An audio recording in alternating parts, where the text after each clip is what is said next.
আমাদের ইউনিভার্সিটিতে আজকে থেকে 10-11 বছর আগে, এই গল্পটা আমি অনেক জায়গায় বলি, আমার ফেসবুক অ্যাকাউন্টেও লিখেছি।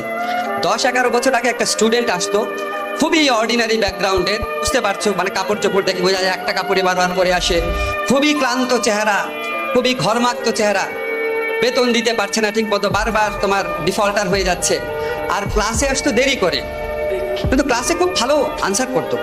তা আমি তাকে জিজ্ঞেস করলাম, নাম বলছি না আমি তাকে জিজ্ঞেস করলাম একদিন ডেকে, তুমি তো খুব ভালো আনসার করো ক্লাসে, এত দেরি করো কেন? তখন সে আমাকে তার লাইফের কাহিনীটা বলে, একটু ভালো করে শোনো। আমাদের ইউনিভার্সিটি ক্যাম্পাস ছিল তখন ধানমন্ডিতে, সে থাকতো কেরানীগঞ্জের দূরের একটা গ্রামে, আমার গ্রামটার নাম মনে নাই। সে 1 ঘন্টা হেঁটে নদীর পাড়ে আসতো, নৌকা দিয়ে ঢাকা শহরে আসতো, টেম্পুতে করে জিকাতলার দিকে আসতো, তারপর আবার হেঁটে আসতো। কোনো একদিন নৌকা পেতে দেরি হলে বা টেম্পু পেতে দেরি হলে, তোমরা জানো মেয়েদের এখানে টেম্পুতে চড়ার ক্ষেত্রে অনেক প্রবলেম আছে, যে একটু কমফোর্ট চাই আর কি। এই শুধুমাত্র যাতায়াতের জন্য তার দিনের পর দিন দেরি হতো, দিনের পর দিন, এবং ফি দিতে পারতো না, ফাইন হতো, খুব খারাপ অবস্থা হতো, এত কষ্ট করতো মেয়েটা। যাই হোক, আমি স্টেট ইউনিভার্সিটিতে আমাদের যে প্রেসিডেন্ট আছেন, বোর্ড অফ ট্রাস্টি, যে তাকে পুরো ঘটনাটা বললাম। Is a nice person. উনি তার জন্য আমাদের যে লাইব্রেরি আছে সেখানে একটা পার্ট টাইম কাজের ব্যবস্থা করে দিল। পার্ট টাইম কাজের ব্যবস্থা করলো, মাসে বেতন মাত্র 5,000 টাকা। সে সকালবেলা চলে আসতো, অনেক লাইব্রেরিতে কাজ করতো, ক্লাস করতো, খুব কষ্ট করতো। এখন আমাদের যারা ল পরীক্ষা টরীক্ষা দেয়, আমাদের অনেকের জীবনে স্বপ্ন থাকে লয়ার হওয়া, আর যারা অনেক বড় স্বপ্ন দেখতে চায় তারা জাজ হতে চায়। বিকজ তোমরা জানো জাজ ইজ ভেরি কম্পিটিটিভ এক্সাম, ঠিক আছে? 1 লক্ষ ল স্টুডেন্টের মধ্যে থেকে হয়তো 100 জন জাজ হয়, ভেরি কম্পিটিটিভ। আমাদের ঢাকা ইউনিভার্সিটি, এখান থেকে যদি 100 জন পরীক্ষা দেয়, শেষ পর্যন্ত 20-25 জন জাজ হতে পারে, এটা সবচেয়ে বেশি। অনেক বাংলাদেশে প্রাইভেট ইউনিভার্সিটি আছে যেখান থেকে এখন পর্যন্ত কেউ জাজ হতে পারে নাই, এখন পর্যন্ত পারে নাই। অনেক পুরনো, আমাদের স্টেট ইউনিভার্সিটি থেকে পুরনো, তাও জাজ হতে পারে নাই। তা আমি যখন মেয়েটা ভালো রেজাল্ট করছে, একটা স্টেজে বললাম, তুমি লয়ার হওয়ার পরীক্ষার জন্য প্রিপারেশন নাও। সে আমাকে দেখি কিছু বলে না। আমরা কেন প্রিপারেশন নিচ্ছ না কেন?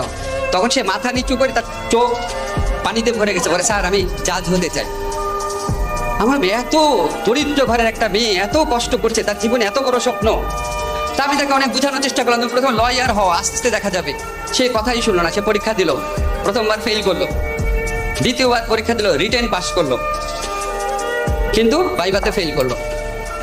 থার্ড টাইম যখন আসলো, আমি বললাম, তোমার এত স্ট্রাগল জীবনে, এত কিছু, তোমার ফ্যামিলিকে দেখতে হয়, তোমার ছোট ভাই বোন আছে, কেন এত কষ্ট করতেছো? তুমি একটা ভালো ফার্মে ঢুকো, আমি তোমাকে ঢুকিয়ে দিই। সে কিছু বললো না, চলে গেল। তারপর আমি তাকে ভুলে গেলাম, কারণ তোমরা জানো যে জুডিশিয়ারি পরীক্ষা 1 বছর 1.5 বছর পর পর হয়। হঠাৎ একদিন আমাকে আমাদের ডিপার্টমেন্টে আজগর ভাই, উনি ফোন করেছে, মানে সিনিয়র একজন টিচার আর কি, ফোন করে দেখি উনি কথা বলতে পারছেন আনন্দের চোটে। আমরা সবাই খুব ভালোবাসতাম ওকে। সে চিৎকার করে বলছে, ও তো জাজ হয়ে গেছে। আমি তোমাদেরকে যে মেয়েটার কথা বললাম, এখন শরীয়তপুরে সে একজন ম্যাজিস্ট্রেট হিসাবে কর্মরত। আমার কাছে মনে হয়েছে ওর জীবনে যে 12 ফেলের যে লোকটাকে দেখেছো, তার চেয়ে অনেক গ্লোরিয়াস, অনেক বেশি স্ট্রাগল করেছে।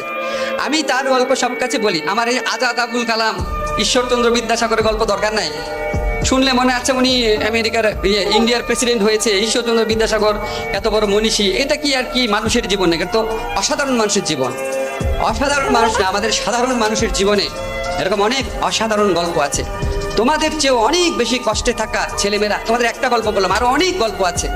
আমি শিওর আমাদের চৌধুরী মফিজুর রহমান স্যার, উনি ওনার অনেক স্টুডেন্টদের এরকম গল্প বলতে পারবে। সাধারণ পরিবার থেকে এসে কষ্ট করে, পরিশ্রম করে, ডিটারমিনেশন রেখে জীবনে সবচেয়ে বড় জায়গায় গেছে।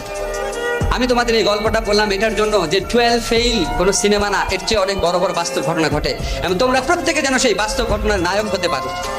এই দোয়া আমি তোমাদের জন্য করলাম, এই ইন্সপিরেশন যেন তোমাদের মধ্যে থাকে। পারবে না?